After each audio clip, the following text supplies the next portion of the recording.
What happens when the people sworn to protect us refuse to show their faces? When those carrying badges suddenly blend into the shadows, wearing masks, unmarked gear, and no names? That's not a dystopian movie scene. It's happening in American streets right now. And the confrontation that unfolded in the Senate this week might be one of the most chilling conversations about power and accountability we've seen all year. Senator Gary Peters didn't hold back. Sitting across from Attorney General Pam Bondi, he raised the question everyone's been too afraid to ask. If federal officers can hide their identities while making arrests, how can anyone tell the difference between law enforcement and an impersonator? If they continue to not follow required protocol to identify themselves as law enforcement. And Senator Peters, that's the first time that issue has come to me about them you're saying that law enforcement officers, when they cover their faces. Right. I do know they are being doxxed, as you said. They're being threatened. Their families are being threatened. You know, Again, I get that, but they have to identify themselves. There is an insignia oftentimes. They have to identify themselves as law enforcement. People think, here's a person coming up to me, not identified, covering themselves. They're kidnapping. They'll probably fight back. That endangers the officer as well. And that's a serious situation. People need to know that they're dealing with a federal law enforcement official. Senator, I would be happy to look at that issue with you and talk to all of our partner law enforcement agencies, but I can assure you that if they're covering their faces now, it's to protect themselves. But they also want to protect all citizens, and that's something we can work together on to ensure the safety of everyone and their families. Yeah. And it's protecting themselves, too, if they identify themselves. It's not just the person, because someone's going to fight back if you just think a strange person with their face covered is throwing you into a van. Most people will resist that. It sounds like you have a specific case, and I would be happy to talk to you about that at a later time, because I'm not aware of that happening. But I'd be happy to talk to you about that. We'd be happy to do it. I appreciate that. Thank you. Earlier this month, the administration announced it was launching an effort to ramp up immigration apprehensions by shifting more than 5,000 personnel from across federal law enforcement, including approximately 2,000 from within the Justice Department, away from their typical duties to focus on immigration-related cases, including targeting individuals whose status had been terminated by this administration. This effort is on top of previous directives for department officials to focus on immigration enforcement. Many of these officials impacted by these directives, unsurprisingly, say they're being forced to turn their attention away from other national security missions, including counterterrorism and cyber security. There has been public reporting that hundreds of FBI agents have been reassigned to immigration-related duties, and raising real concerns among agents themselves that the shift could hinder investigations into terror threats and espionage by China and Russia. And we have also heard concerns about resources being reoriented at the state and local level. Attorney General Bondi, I know the Justice Department officials have said that this president can walk and chew gum at the same time, and that you continue to hold all criminals accountable regardless of immigration status. But numerous reports on the ground from career government officials and some basic common sense would beg to differ.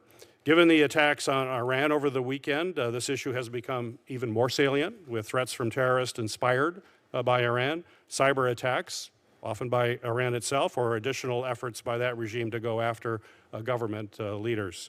So my question is, how are you ensuring that there are enough resources focused on the full range of national security threats, and there's no shortage of those, when so many of our DOJ resources are being reallocated to immigration enforcement? I talked to Director Patel or Deputy Director Bongino 7 days a week. I speak to my National Security Division. We meet every single day. Emil Bovey, who's currently with us, is doing an incredible job in the national security space as well, helping us. We are doing everything. We are using our resources on all fronts. And when you say immigration, immigration is going hand in hand with the people who have come into our country through our borders. I think just over 1,500 illegal aliens from Iran are here. Chinese individuals, Russian individuals, people from every country. That goes hand in hand with immigration. identifying them, finding them, and getting them out of our country. Will national security be compromised? Not at all, Senator. It will be increased. It will be enhanced. I can tell you, every day we talk about this, multiple times a day, 7 days a week, as to what we can do, working hand in hand with DEA, ATF agents, FBI, Homeland Security, ICE, to make sure that our nation is safe. And FBI, they have a 24/7 center set up now. And actually, we've set some up around the country. And you're welcome to actually come see one if you would like anytime. I would love to have you come in and see what we do. But we have that set up around our country on a national security level to be sure Americans are safe and do everything we can to get terrorists who are in our country out of our country. Well, certainly, I don't disagree with any of that. That do obviously criminal elements that are there need to be taken care of. But you're also looking at cybersecurity, which is different. You're looking at counterterrorism issues that are different. And I don't believe that we were over-resourced in those areas. You may beg to differ. So they were not over-resourced. We were making sure that they had the resources to deal with the other threats. But now those people are being pulled off of those jobs for another job. I just want to make sure that we're still doing things necessary to protect us from cyber threats, counterterrorism, and the long list of other threats that we face every day. Thank you for those questions, and I know your background, and that's why it's so important to all of us. And yes, we are. And cybersecurity, I could go on for 2 hours about cybersecurity and what's happening. Not only that, the online child predators online, but the foreign terrorist threats through cybersecurity that we can talk about in a different setting. I'd be happy to discuss all of that with you and our efforts, not only made within our country, but with our partners worldwide. Well, I'll look forward to having that opportunity. Thank you. Thank you, Mr. Chairman. Senator. Peters pressed Bondi on a growing number of immigration enforcement operations carried out by masked, unmarked officers, people who look more like abductors than agents. The excuse? They're protecting themselves from being doxxed. It sounds reasonable, right? Until you remember that when the people doing the arresting can't be identified, the line between safety and chaos disappears. Bondi tried to downplay it. She said these officers wear masks to shield their identities, protect their families, and guard against online harassment. But Peters wasn't satisfied. He pushed back, reminding her of something every American can understand. When a stranger in dark clothing jumps out of a van with their face covered, no badge visible, and starts detaining people, what would you think? Would you stay calm? Or would you fight back, thinking you were being kidnapped? That moment of confusion isn't just dangerous for the person being taken. It puts the officer's life at risk too. And that's the heart of the issue Peters exposed. The administration claims it's about safety, but when the people enforcing the law can't be distinguished from criminals, the entire system starts to look like lawlessness with a badge. Peters wasn't attacking law enforcement. He was demanding accountability. And his next revelation took that concern to an even deeper level, because behind those covered faces lies something far bigger than disguise. It's about power, priorities, and what the government chooses to focus on when the country's most critical threats are multiplying by the day. Earlier this month, something quietly happened inside the federal government that few people noticed. More than 5,000 federal officers were redirected to immigration enforcement duties. That includes over 2,000 from the Department of Justice and hundreds of FBI agents. People who were working on counterterrorism, cyber defense, and espionage investigations. In other words, the same agents tasked with tracking foreign hackers, extremist plots, and high-level infiltrations were suddenly reassigned to track down immigrants. On paper, it sounds like an administrative shuffle. In reality, it's a dangerous shift that experts have been warning about for months. Imagine pulling surgeons out of operating rooms to work traffic duty during a storm.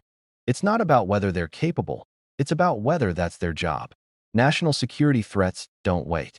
Cyber attacks don't pause because immigration cases take priority.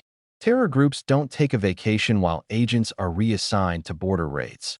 But when Peters confronted Bondi about this reallocation, her response left even more people uneasy.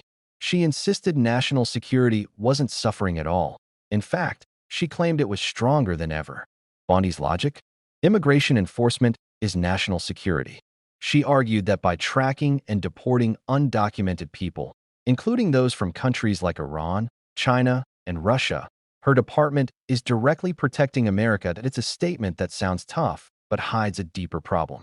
Because what she's really saying, intentionally or not, is that nationality itself equals suspicion. That being from a certain country can make someone a potential threat. And that's where the line between policy and prejudice begins to blur. Peters didn't say it outright, but his expression said everything. This wasn't a defense rooted in evidence. It was one built on optics. Optics. That's the word that keeps coming up. Because the more you look at these decisions, the more they seem designed for headlines rather than actual security. When masked officers flood neighborhoods and immigration raids dominate the evening news, it creates the illusion of decisive action. It's powerful imagery. It looks like control. But behind those images, the machinery of real protection, cyber defense, counterintelligence, child exploitation investigations, is left underfunded, understaffed, and overextended. And that's the real story here. Peters wasn't just talking about masks, he was talking about misplaced priorities. By shifting manpower from complex national security missions to visible, politically charged operations, leadership is trading long-term safety for short-term optics. It's easy to show force on camera. It's harder to show the invisible battles, those fought online, in encrypted channels, or across borders where a single missed signal could cost lives. Bondi, of course, doubled down. She assured Peters that the Justice Department can walk and chew gum at the same time. She claimed that her teams meet daily to address threats, that new 24/7 centers have been set up to monitor terrorism and cyber attacks. It sounded impressive, until you remember that those same centers rely on the very agents she's reassigning. You can't expand one mission by hollowing out another.